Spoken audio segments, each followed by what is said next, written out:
kayak saya dokter gitu ya, apalagi saya dokter anak, tapi saya nggak bisa ngobatin anak saya sendiri gitu.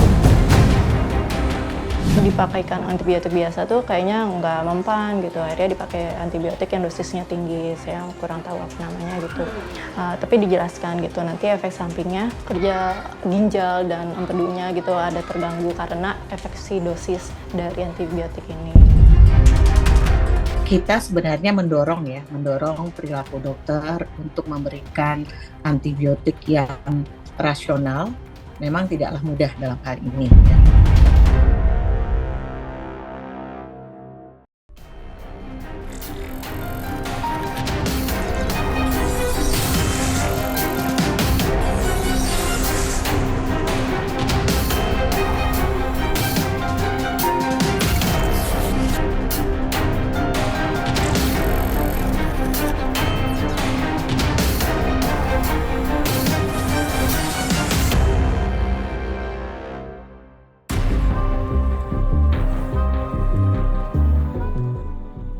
Resistansi antimikroba atau AMR, suatu kondisi ketika bakteri penyebab penyakit kebal terhadap obat-obatan jadi salah satu ancaman kesehatan masyarakat.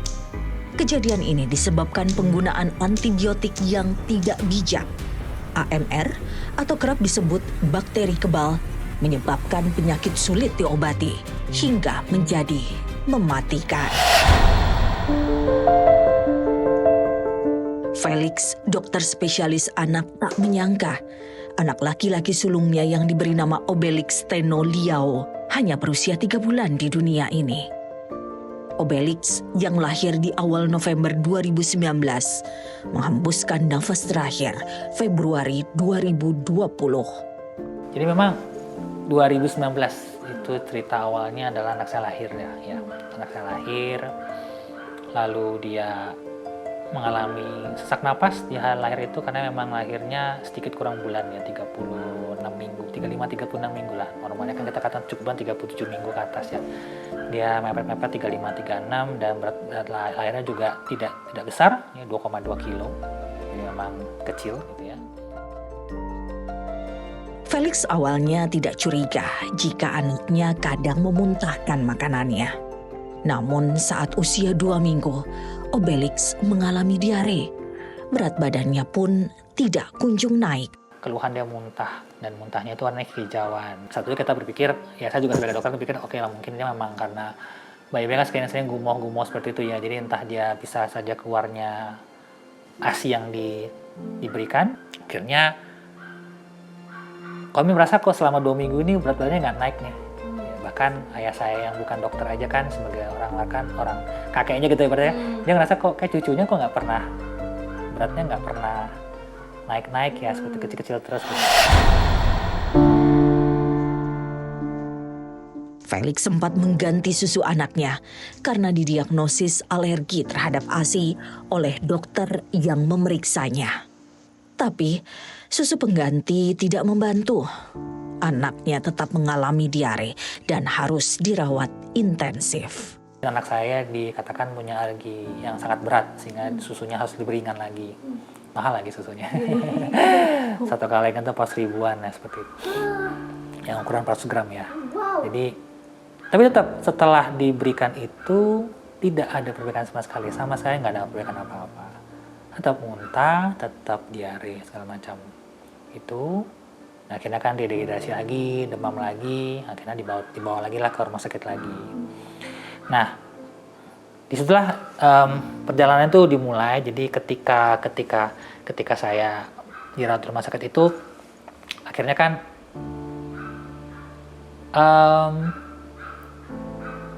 dikatakan anak saya tuh infeksi. Karena diagnosis infeksi itu, Obelix diberikan antibiotik. Disitulah awal mula Obelix menerima berbagai macam antibiotik selama 2 bulan perawatan. Antibiotik terus diganti lagi dari mulai yang level ringan, ya dari mulai golongan amoxicillin, gentamicin, itu antibiotik pertama. Karena ada demam, muntah, diare, nggak berbaikan, ya coba ke antibiotik yang lebih tinggi lagi. Pada akhirnya memang selama 2 bulan itu antibiotik itu dari mulai yang level ringan sampai yang hampir semua golongan antibiotik itu sudah dimasukkan ke dalam tubuh anak saya tanpa satu perubahan apapun. Karena semua masih berkutat pada infeksi.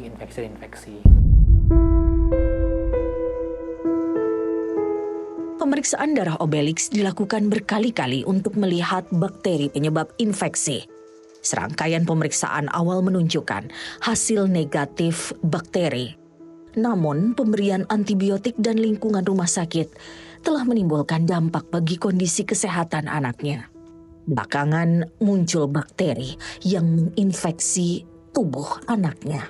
Sehingga akhirnya kan yang namanya kultur darah tadi yang seperti kita disebutkan tadi, dicoba dilakukan di pemeriksaan awal, steril, pemeriksaan kedua steril itu maksudnya nggak tumbuh kuman apa-apa ya. Tapi antibiotik tetap diberikan. Nah, akhirnya sampailah muncul di kultur darah ketiga atau keempat nggak salah, akhirnya muncullah kuman itu.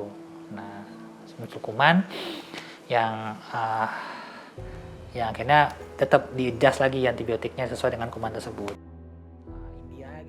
Setelah berdiskusi dengan sesama dokter, Felix pun memeriksakan kelainan genetik pada anaknya. Pemeriksaan terhadap sampel dilakukan di luar negeri dan memakan waktu. Karena cukup lama, total 2 bulan, nggak ada pergerakan sama sekali, akhirnya barulah kita diskusi lagi dengan dokter yang merawat. Akhirnya kita cobalah pemeriksaan genetik. Jangan anak saya bukan infeksi, tapi suatu penyakit genetik. Akhirnya keluarlah hasil bahwa memang anak saya mengalami suatu penyakit genetik yang intinya mutasi genetik, perubahan dalam tubuhnya itu sendiri yang menyebabkan tubuhnya anak saya itu, almarhum anak saya tidak bisa untuk mencerna nutrisi apapun. Sindrom di ususnya pendek yang tidak bisa menyerap apapun, makanan apapun. Tapi semuanya terlambat. Kondisi Obelix tidak tertolong setelah 2 bulan menjalani perawatan. Masa-masa perawatan sang buah hati di rumah sakit adalah masa yang berat bagi Felix dan istrinya. Sebagai dokter anak, Felix pun mendapatkan stigma dari sesama dokter karena diagnosis infeksi anaknya. Sempat dikomentarin lah gitu kan, kamu mana sih dokter kok nggak bisa ngasih ASI, misalnya seperti itu. Pun dia bilang, kamu jorok banget ya kamu ya, anak pun jadi diare gitu. Mungkin cuci tangannya ataupun mempersiapkan susu botolnya gitu nggak bagus. Tapi kan kata-kata itu tidak menyenangkan ya. Padahal kita sama-sama tahu kita salah satu profesi yang kita juga tahu lah namanya higienis gitu kan. Sampai pada titik saya saking depresi beratnya, ya mohon maaf memang saya juga memberikan anak saya obat tidur jadinya. Saat itu saya sudah nggak mikir panjang sih, karena saya ngerasa kasihan banget anak saya sama sekali nggak tidur. Saya juga memang nggak tidur ya, karena kan juga akhirnya kan jagain dia ya. Saat itu Felix mengaku sempat merasa bersalah atas kondisi anaknya. Kayak saya dokter gitu ya, apalagi saya dokter anak, tapi saya nggak bisa ngobatin anak saya sendiri gitu.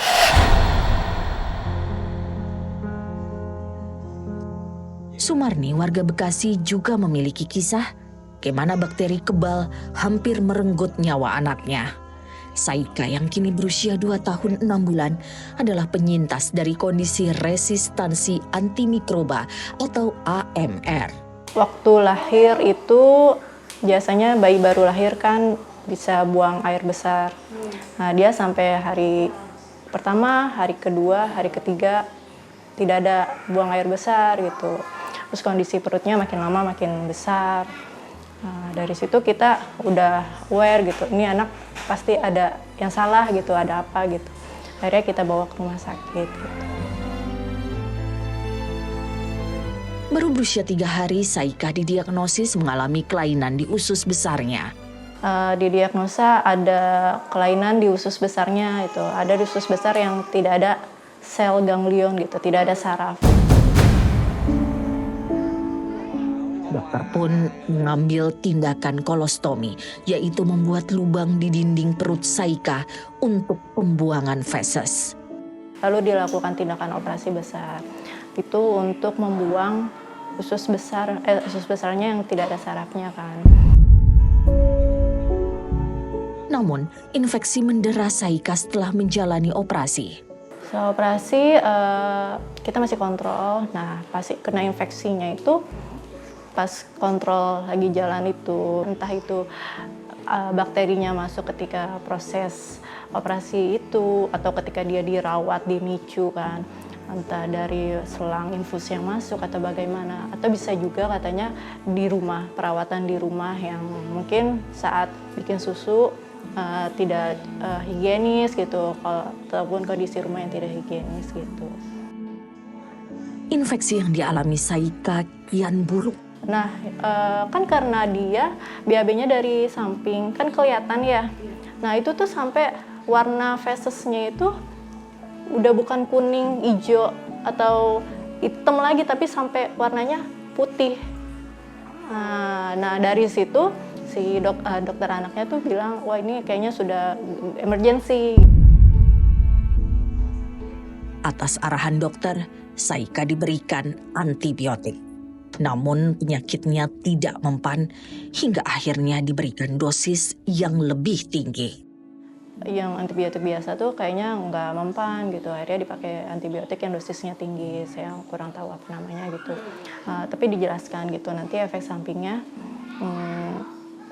kerja ginjal dan empedunya gitu ada terganggu karena efeksi dosis dari antibiotik ini.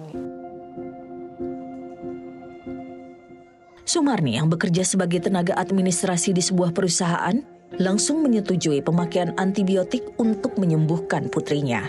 Dia nggak bisa ngomong sakit gitu kan, cuma bisa nangis terus gitu ya. Kita sebetulnya udah pasrah gitu, terserah yang terbaik aja gitu. Tapi kita berusaha kita obati gitu, apapun itu gitu. Kondisi Saika dinyatakan resistansi antibiotik. Sempat juga dinyatakan kemungkinan sembuhnya kecil.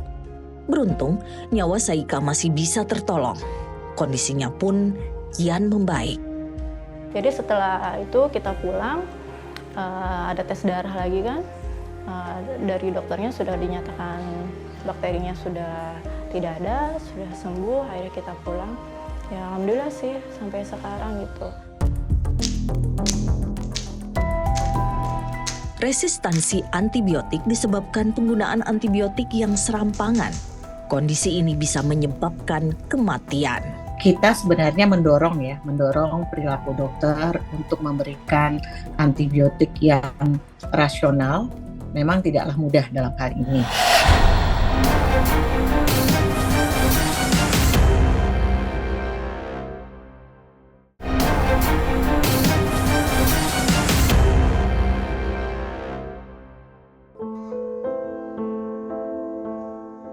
AMR atau bakteri resisten antibiotik bisa menimpa siapa saja.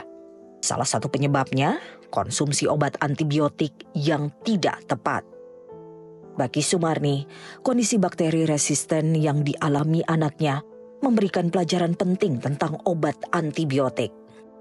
Tuh, sebetulnya saya juga jalanin begitu aja gitu kan. Nggak ngerti juga ini istilah medis tuh apa gitu kan, kita tuh orang awam gitu, apa sih yang dimaksud itu apa, tapi ya kita coba terima, kita jalanin gitu.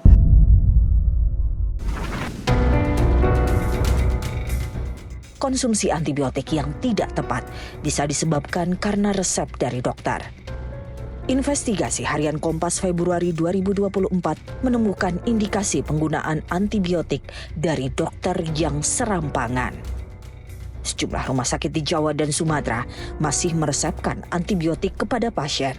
Padahal penyakit yang dialami pasien tidak disebabkan oleh bakteri seperti demam berdarah, vertigo, hingga sembelit. Penggunaan serampangan antibiotik diperparah dengan ketidaktahuan pasien. Pasien kerap menyimpan resep antibiotik untuk dikonsumsi di kemudian hari jika menderita penyakit yang sama. Padahal, belum tentu penyakit yang sama tersebut bisa diobati dengan resep antibiotik sebelumnya. Penjualan obat antibiotik yang serampangan juga turut memberi andil. apotek dan toko obat masih menjual antibiotik secara bebas meski pembeli tidak memiliki resep dokter. Penelusuran tim berkas Kompas di salah satu apotek menemukan antibiotik bisa didapatkan hanya dengan menyebutkan jenis obatnya saja. Pesan ada nggak? Lagi kosong. Amoxicillin adanya kayak gimana? Amoxicillin yang generik. Oh gitu. Oh yaudah, nggak apa-apa deh Mas.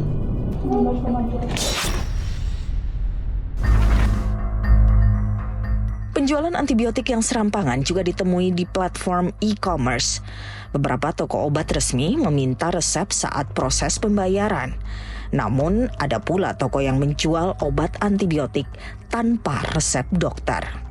Tim berkas Kompas pun bisa membeli dengan mudah antibiotik di toko daring tanpa resep.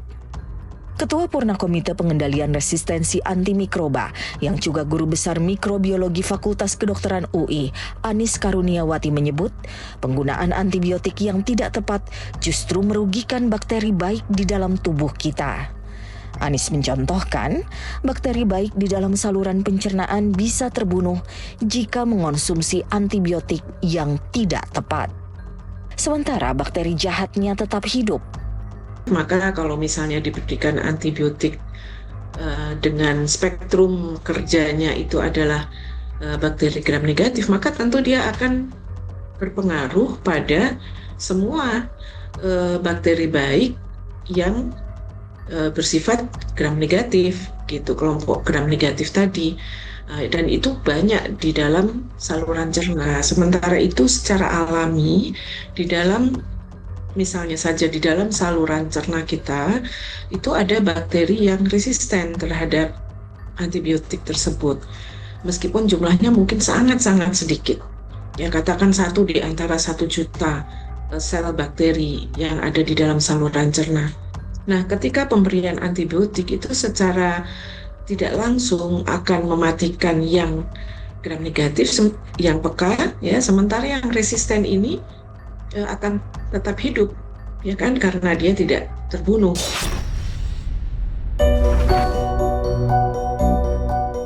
Hal lain, jika tidak dimatikan karena antibiotiknya tidak tepat, bakteri jahat justru bisa bermutasi atau membentuk pertahanan diri. Dampaknya, bakteri yang bermutasi tersebut tidak bisa diobati dengan antibiotik lagi, hingga bisa menyebabkan kematian.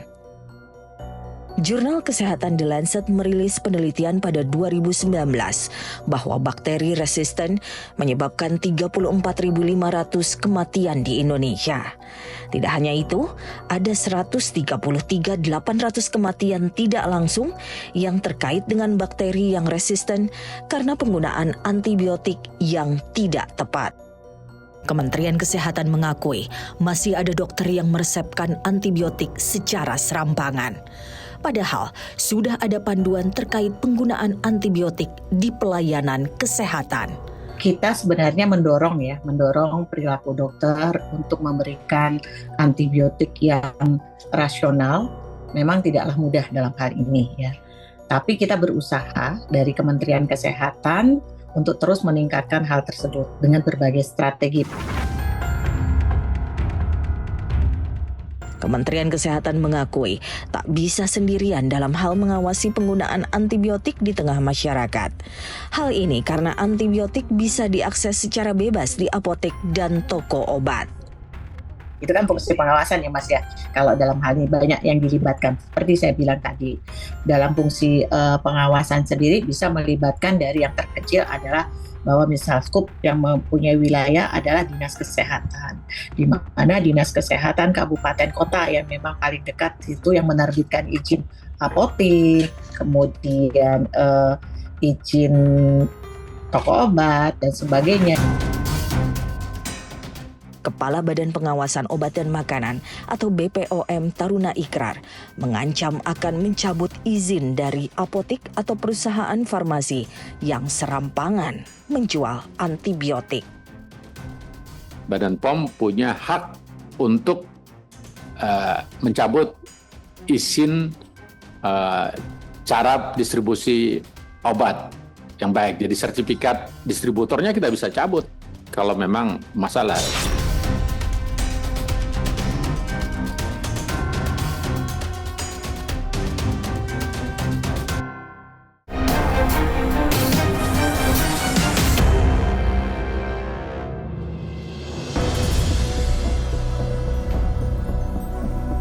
Kasus bakteri kebal antibiotik hanya bisa diketahui melalui pemeriksaan laboratorium mikrobiologi.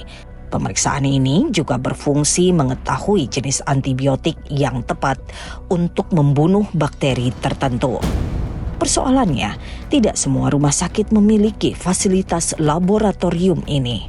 Kalaupun rumah sakit tidak mampu, maka dalam hal ini laboratorium kesehatan masyarakat ya, yang ada sampai di tingkat kabupaten itu diharapkan bisa melakukan. Jadi memang saat ini sedang dalam proses kelengkapan itu. Kementerian Kesehatan mengeklaim telah mewajibkan setiap rumah sakit dan klinik untuk melaporkan dan mengaudit penggunaan antibiotik yang diresepkan ke pasien. Hal ini menjadi standar dalam penerbitan izin praktik kepada rumah sakit dan klinik, termasuk dalam pemberian akreditasi. Rumah sakit wajib melaporkan hal tersebut melalui sistem informasi atau RS online yang di dalamnya terdapat beberapa hal, mulai dari bagaimana kita hasil dari evaluasi penggunaan antibiotik secara kuantitatif dan kualitatifnya, kemudian juga dilakukan evaluasi secara kualitatifnya untuk menunjukkan bagaimana perilaku ataupun pemberi pelayanan terhadap pemberian antibiotik yang rasional. Itu nggak ada pengecualian dalam hal ini, karena di klinik juga ada akreditasi untuk kliniknya ya. Kementerian Kesehatan juga mulai memantau penjualan antibiotik melalui apotik atau toko obat yang izinnya berada di bawah Dinas Kesehatan Kota atau Kabupaten. Di sisi lain, edukasi kepada masyarakat agar tidak membeli antibiotik tanpa resep dokter juga diberikan. Nah, dikontrol juga apotik ataupun ini harus bisa memberikan antibiotik ketika ada resep. Tetapi bagaimana dengan masyarakat sendiri, ya kita harus melakukan sosialisasi ataupun kampanye bahwa efeknya dan penyuluhannya itu juga harus diperkuat seperti itu. Nah, untuk penyuluhan sebenarnya petugas kesehatan mulai dari puskesmas ya, kan terdekat itu yang ujung tombak kita adalah puskesmas. Tidak bisa dimungkiri, pengawasan penjualan antibiotik di apotek dan toko obat belum maksimal. Kepala Badan Pengawas Obat dan Makanan atau BPOM, Taruna Ikrar, mengancam pencabutan izin jika apotek dan toko obat menjual antibiotik tanpa resep. Badan POM punya hak untuk mencabut izin cara distribusi obat yang baik. Jadi sertifikat distributornya kita bisa cabut kalau memang masalah. Nah, demikian juga fasilitas kesehatan yang lain, walaupun ini domainnya Kementerian Kesehatan, tetapi kan dalam hal cara pelayanan farmasi yang benar kan kita bisa juga cabut izin itu. Dokter, sebagai tenaga medis yang berhak meresepkan obat, memegang peranan sentral memutuskan penggunaan obat oleh pasien. Kami mencoba meminta tanggapan gabungan perusahaan farmasi atau GP Farmasi terkait pemasaran obat kepada dokter. Namun, permintaan wawancara kami tidak mendapatkan respons. Tapi bagaimanapun memang harusnya dalam hal distribusi antimikroba itu juga sangat penting. Jadi bahwa apotek betul-betul harus mematuhi aturan, karena antimikroba adalah tergolong obat keras, maka tidak boleh dijual tanpa resep. Itu tuh harus dipatuhi terlebih dahulu. Demikian juga dengan toko-toko obat yang tidak memiliki kewenangan untuk menjual obat-obat keras, tentu juga harusnya tidak menjualnya. Jadi tentu di sini sangat berperan ya dari petugas monitoring evaluasi, yaitu dari Dinas Kesehatan untuk bisa menjangkau semua toko obat maupun juga apotek untuk melakukan monitoring evaluasi ini.